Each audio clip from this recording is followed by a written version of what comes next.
Whenever you're ready. We will be talking about the Elizabethan era and Shakespeare's life in the theater.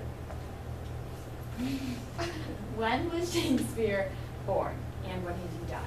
Well, the exact date of William Shakespeare's birth is unknown, but William Shakespeare was baptized on April 26, 1564. When did he die?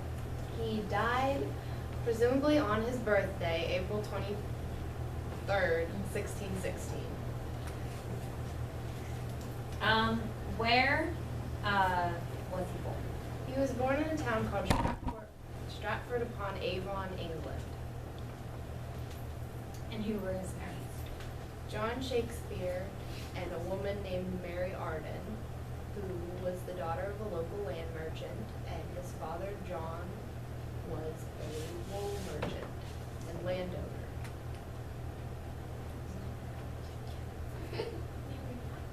Arden.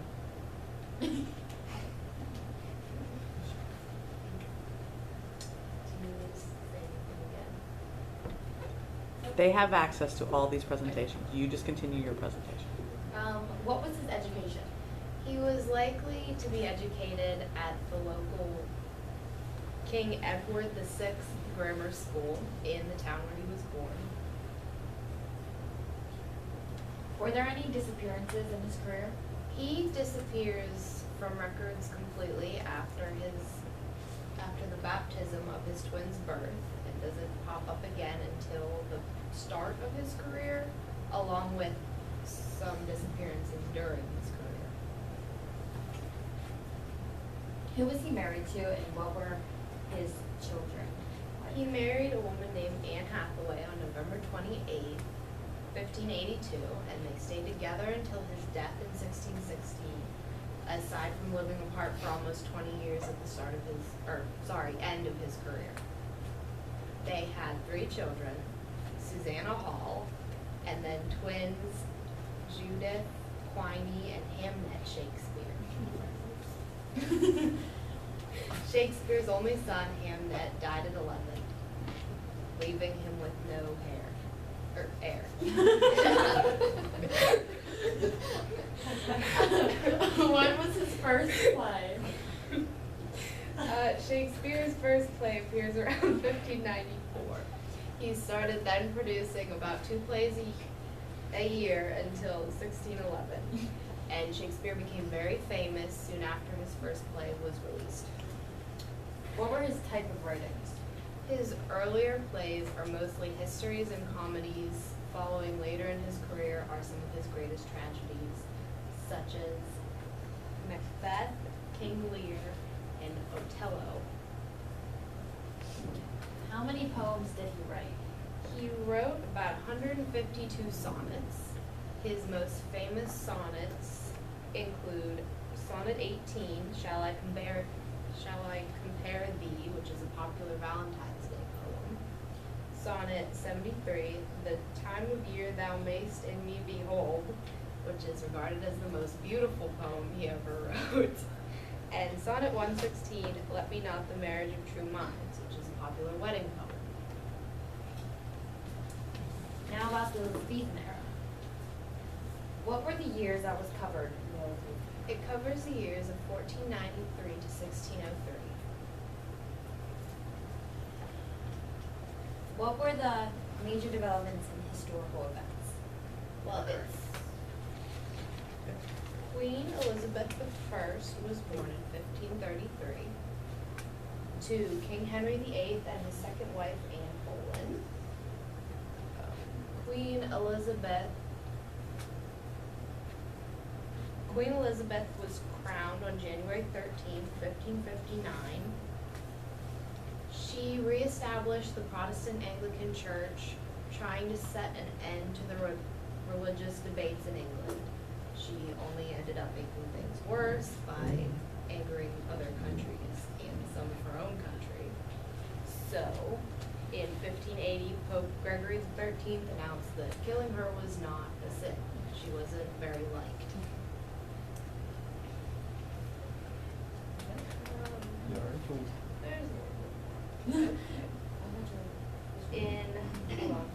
In 1603, March 24th, finally she dies of blood poisoning.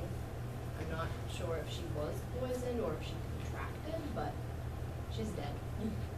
And the Elizabethan era ends. And for visual, I brought a prop used in some of Shakespeare's greatest tragedies. It's also signed right here on the hilt in black. They didn't think that through. Thank you. Okay, I'm going to fill in some pieces here. Okay, specifically about, I'm going to say one thing about Shakespeare. Anne Hathaway, his wife, was 8 years older and found to be 3 months pregnant. Oh yeah, I have that. Before I'm just, filling in some gaps, before they got married. So there's a little bit of controversy there about like the marriage between those two people. It was very unlikely for men to marry older women, yet be 8 years older. We can assume that was to hide that pregnancy. Okay, that would have been something that would have been. I have their daughter's birthday. No. They were married in November, and then their daughter was born in May of the next year. Right, that is, and it's just a controversy. Same thing with Hamnet. Some controversial things about him. Did he write Hamlet based off his son that passed away, Hamnet? It's a big debate. Okay, going back to the Elizabethan era, you talked about the religion of the land, how it was Protestant. When Queen Elizabeth succeeded to the throne, she succeeded after her sister had passed away, and changed that from Roman Catholic to Protestant. And the reason why that happened was whoever was the reigning monarch or patriarch of the area of the time got to choose the religion.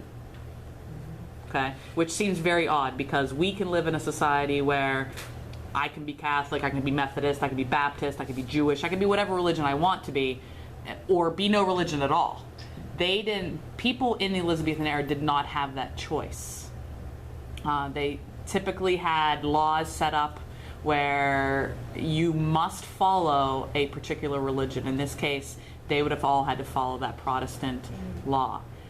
Though many people disliked Queen Elizabeth, she was very successful as a queen. She had a lot of, I don't want to say, good things happen to England during that time. England increased population by 200%, so approximately 200,000 people moved into England's city. They moved from countryside to city side because of the new advancements that were going on. We saw things like the pencil come about in Queen Elizabeth's reign, elements of geometry come in during her reign, frozen chicken come in during her reign, the knitting machine come in. So, lots of things would make people move from the country to the city. There was a, Spain and other areas that were trying to get Queen Elizabeth off of the throne. So there was a lot of attempts on her life and stuff like that. So when you brought up that controversy, whether she was actually poisoned or stuff like that, that kind of stuff happened a lot. And if you'd ever watched that movie, I don't know, Elizabeth, the Golden Age, or whatever, it was on TV not too long ago, people would send poison items to the queen as gifts. And the one thing in that movie they showed was like a beautiful dress that came from the royalty members of Spain, and the dress was laced with poison. Okay, so a lot of attempts were made on Elizabeth's life, but that dominance over religious stuff only happened because the royal family felt that if everyone believed something different, then everyone would act against the government or against royal figures. If everyone lives and believes and follows the same exact path of life, then we all think the same way, we all have the same values, we all have the same morals, and then no one would go against the queen or king, depending on who's in charge, their say-so. Okay, so it was all about dominance over people. Okay, although we don't see that dominance so much with the queen or king, whoever it may be in England today. Not that they don't have any power, but there's way more checks and balances, just like our own government system where, we have the Senate and Congress and House of Representatives, all that stuff. Okay? Okay, cool, great job. Great.